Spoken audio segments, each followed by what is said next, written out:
El mockumentary o falso documental es un género que nos hemos acostumbrado a ver ligado a la comedia.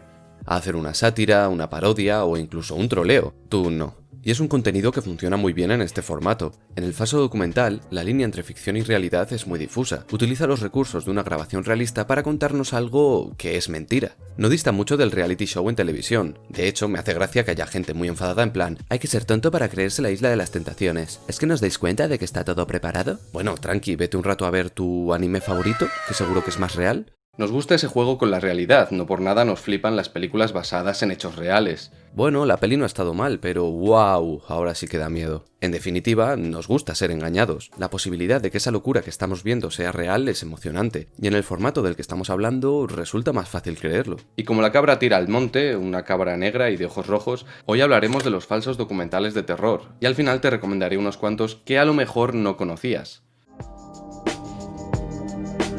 El cine ha intentado desde hace muchos años emular la visión humana con el objetivo de hacernos aún más partícipes de la historia que se nos cuenta. Y ya que estamos, vamos a hacerlo con las historias de miedo, ¿no? Señor Marlowe. El problema es que el resultado suele ser extraño. No movemos la vista tan despacio, ni nos desplazamos así. Ni tenemos cortes de montaje.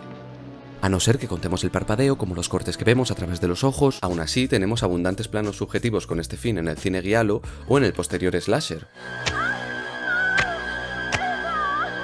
Pero sigue siendo extraño. A mi parecer, el cine de terror encontró una salida para esto cuando el punto de vista pasó a ser el de la propia cámara. El efecto es similar.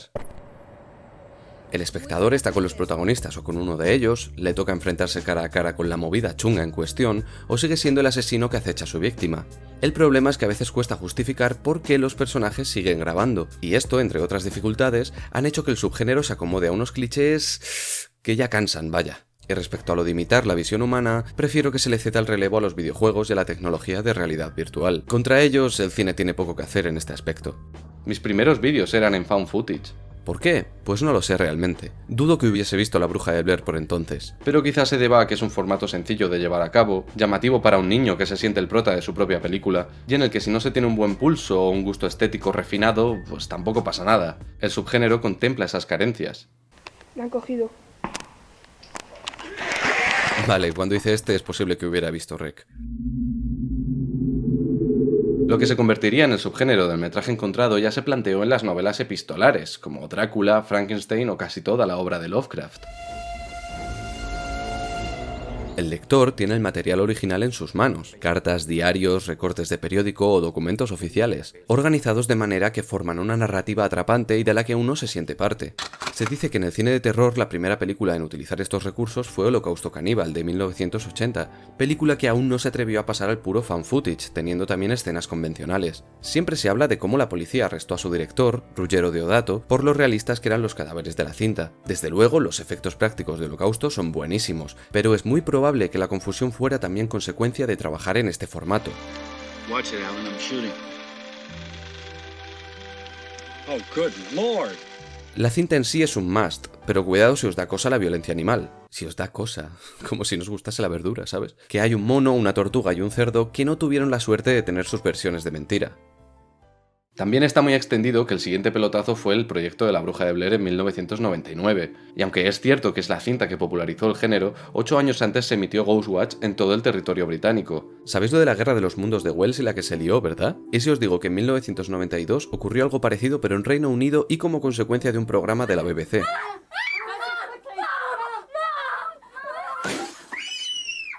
El programa consistía en una emisión en falso directo sobre una casa encantada. Este estaba presentado por personalidades conocidas y respetadas de la televisión británica. Además de eso, iban recibiendo llamadas de los espectadores, que contaban sus experiencias pasadas con espíritus o, y aquí viene lo bueno, las experimentadas durante el visionado del programa. En cierto punto se plantea la idea de que, al estar en directo, la cadena está llevando a cabo una sesión de espiritismo a nivel nacional. En algunas de las falsas llamadas, declaraban estar advirtiendo sombras y figuras en sus salones mientras veían la retransmisión. Y os podéis imaginar imaginar el resto. Miles de llamadas a la cadena y muchísimos espectadores sugestionados hasta el punto de desarrollar trastornos de estrés postraumático. De hecho, hubo un chico de 18 años que sufría de dificultades en el aprendizaje que llegó a suicidarse por miedo a la maldición que en teoría habían extendido. Y a lo mejor pensarás, joder, ¿no era evidente que era un montaje? La cosa es que a día de hoy estamos acostumbradísimos, pero si la gente se tragó La Bruja de Blair en el 99, imaginaos un programa presentado por figuras de confianza para los espectadores y en el que nos avisó previamente de que era mentira. Muy loco. Lo que sigue a los 90 ya lo sabemos, se pone de moda el subgénero y nos encontramos películas de metraje encontrado y falso documental a granel. Se ponen de moda los planos largos en los que al final se mueve un poquito la puerta de Paranormal Activity. Aquí en España nos atrevemos con la saga REC, a la cual le guardo muchísimo cariño y que años después replicaron los estadounidenses con Quarantine. También te digo, lo mismo es que en Noruega se lanzan a mezclarlo con las criaturas gigantes y su folclore en Trollhunter. Se empiezan a hacer películas con presupuesto de blockbuster, como Cloverfield. Surgen cientos y cientos de cintas que repiten la fórmula de lugar maldito, se le falta el respeto a los muertos y no podemos escapar, donde encontramos algunas bastante decentes como Grave Encounters. Por no hablar del juego que ha dado el formato en internet, siendo una de las producciones más conocidas Marvel Hornets, de la que surgiría la ya legendaria figura de Slenderman. Y así llegamos a la actualidad, en la que nos hemos acostumbrado a películas de monitor como Unfriended, que considero otra forma de fan footage. Y ahora ha llegado el momento de recomendarte 3 películas que, a lo mejor, no conocías. Como ves, no voy a hacer distinción entre fan footage y falso documental. En las recomendaciones encontrarás desde historias de cámara en mano hasta otras basadas en entrevistas e imágenes de archivo. Oh, Creep. ¿Sabéis cuando estáis con alguien y os apetece ver una de miedo? Ya es algo extendido entre mis amigos el preguntar ¿has visto Creep? El título de la película no puede ser más acertado. El protagonista, Aaron, cobra por hacer trabajillos audiovisuales por su cuenta. Le contacta Joseph, un hombre que tiene los días contados por culpa de un cáncer. Como es muy probable que no vaya a conocer a su hijo, que está a meses de nacer, le pide a Aaron que le grabe una serie de vídeos para que el pequeño tenga un recuerdo de su papá. Y ahí se empieza a poner creepy la cosa. Considero que es mejor que no sepáis nada más antes de verla, solo que carece de sustos baratos, bueno, más o menos, y funciona gracias a situaciones tensas e incómodas. Es como The Office, pero a lo mal rollo. La película contó con un presupuesto bajísimo y Patrick Brice, el actor que interpreta a Aaron, es a su vez el director y cámara del proyecto, además de haber coescrito la peli con Mark Duplass, el que hace de Joseph. Os aseguro que es un gustazo ver a este último en pantalla. ¡Qué actuación, en serio! Creep 2, a pesar de la vocecilla que nos advierte de las secuelas, es otra cinta que vale completamente la pena y que consigue volver a sorprender. De las 3 películas que os voy a recomendar, esta es posiblemente la más conocida, pero que lo sea hace que la tengáis a 3 clics de aquí, ya que está en Netflix. No sé a qué esperáis si aún no la habéis visto. Death. It's coming. Ningún fantasma, ningún asesino en serie, ningún monstruo en el bosque. Ninguno de ellos da tanto miedo como la idea de perder a alguien cercano. De tener que lidiar con la impotencia de que te han arrancado a alguien de tu vida y lo único que puedes hacer es llorar e ir aceptando esa realidad poco a poco. O no hacerlo del todo nunca. Lake Mungo nos habla de una familia, los Palmer. Y si el hecho de que compartan apellido con el personaje de Twin Peaks no es suficiente pista, sí, la hija de la familia, Alice Palmer, un día desaparece. Poco después encuentran el cuerpo.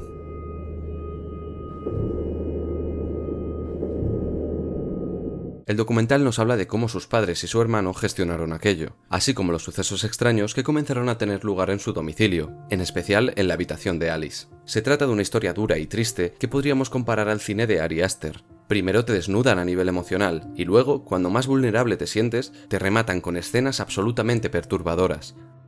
Tiene bastante relación con Twin Peaks respecto a la doble vida que pudo haber llevado la muchacha antes de morir, así como algunos giros bastante ingeniosos. Nunca va por donde crees que va a ir. Además, las entrevistas a los actores son reales. Estos interiorizaron sus personajes y respondieron a las preguntas de forma natural, y se nota. Es la película que me impulsó a hacer este vídeo, y no tanto por ella en general, lo consiguió con un solo plano. Lake Mungo tiene una de las escenas más terroríficas que he visto en mi vida, que da miedo incluso a nivel existencial, de a ver esta noche cómo pego ojo. Y he visto mucho terror, hasta el punto de echar de menos esa sensación que otros intentan evitar al no consumir este género. Ese sudor frío y ese pensamiento de estoy seguro de que hay algo detrás de mí y no me atrevo a mirar. Y aunque las pasé putas, me hizo sentir un niño otra vez. Por otro lado, soy consciente de que si me ha llegado tanto es por motivos totalmente personales, pero no puedo dejar de recomendarla. I feel like something bad is gonna happen to me. I feel like something bad has happened. It hasn't reached me yet, but it's on its way. Ahora haré algunas menciones honoríficas antes de pasar a lo que considero el found footage supremo. Odio un poco cuando para hablar de una obra se dice que es como mezclar tal con tal, pero bueno, procedo a hacerlo. Noroi es como juntar las cintas de terror japonés de la época con el formato found footage. Vemos muchos elementos en común con Ringu, Ju-On o Llamada Perdida. Que si el agua, los presagios de muerte, el suicidio, las cintas VHS... Vamos, un rollo 2000ero que a mí personalmente me da bastante nostalgia. Aunque con ese toque de conspiración, de no saber si creerte o no la movida, que también funciona en el falso documental. Intercala imágenes de programas de televisión, desde informativos hasta magazines, que en algunos puntos llegan a ser bastante creíbles. Tiene un final claramente realizado bajo la influencia de La Bruja de Blair y que posiblemente inspiró a las escenas de visión nocturna de la saga REC. Fijaos que en este tipo de películas siempre suele aparecer un bosque, no solo por la peli ya mencionada, sino posiblemente porque es un escenario fácil de trabajar en este formato, y que el presupuesto agradece. ¿Y si un asesino en serie dejara constancia de sus delitos en cientos de cintas y la policía se hiciera con ellas? The Poughkeepsie Tapes trata esto y la relación del asesino con una de las víctimas a la que le dedicó más de la mitad del material grabado. Tiene cosillas que no me gustan, como el efecto de cinta demasiado exagerado y por lo tanto falso, y los sonidos de glitcheo muy altos a modo de pequeños jumpscares, que dan como resultado ruidos molestos y gratuitos. Desgraciadamente muchos metrajes encontrados pecan de esto. Por otro lado, las actuaciones se notan demasiado guionizadas, algo que no ocurría con Lake Mungo, por ejemplo. Aún así tiene algunas influencias muy interesantes, como el slasher en general, la cinta de culto francesa Los ojos sin rostro, e incluso llegó a recordarme a las fechorías de La bestia ciega de Dogawa Rampo. A pesar de todo, es interesante, vaya. Recién salido del horno, tenemos este mediometraje realizado durante la cuarentena, y precisamente esa es la premisa de la historia. Un grupo de personas decide, ya que no pueden salir de casa, realizar una sesión espiritista a través de Zoom. Tiene muchísimos paralelismos con Ghostwatch, pero en vez de irse de las manos a través de la tele, pues ya os podéis imaginar. Dudo que todas las referencias al COVID vayan a envejecer muy bien, hay un momento en el que se llegan a saludar dándose el codo, pero no deja de ser un proyecto interesante, con mimo y momentos potentes que no podrían haberse realizado en otro formato. Y por fin llegamos a lo que para mí es el culmen del found footage, no solo en forma sino como proyecto en general.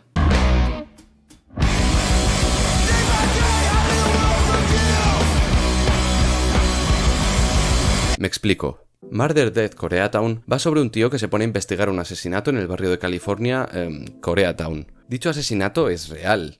Ocurrió. Por otro lado, las investigaciones del protagonista fueron compartidas en foros durante la época en la que la historia sucede. Y lo que a mí más me vuela la cabeza, los autores de la película siguen siendo desconocidos. Cuando salió, la distribuyeron por internet con la premisa de que era todo real y por 2 eurillos podías verla en Vimeo. Los mejores 2 eurillos invertidos de mi vida. Hay quien la califica como cringe horror, y es que es una película muy incómoda de ver. No solo porque la cámara que utiliza y sus dotes como operador no son las mejores, pudiendo llegar a marear, sino porque sientes que el protagonista molesta a todo el mundo con sus mierdas. Trabaja en una investigación de forma torpe mientras su novia se mata a trabajar y le ve perder el tiempo. Cuesta empatizar con él por lo perdido que está en la vida. Bueno, a lo mejor sí podemos llegar a empatizar con él, en fin. No debería contaros mucho más porque se trata de algo que hay que ver y experimentar. Durante el visionado hay momentos en los que cuesta creer que sea ficción debido a lo buenas que son las actuaciones. De hecho, no sabría decir exactamente quiénes son actores y quiénes no.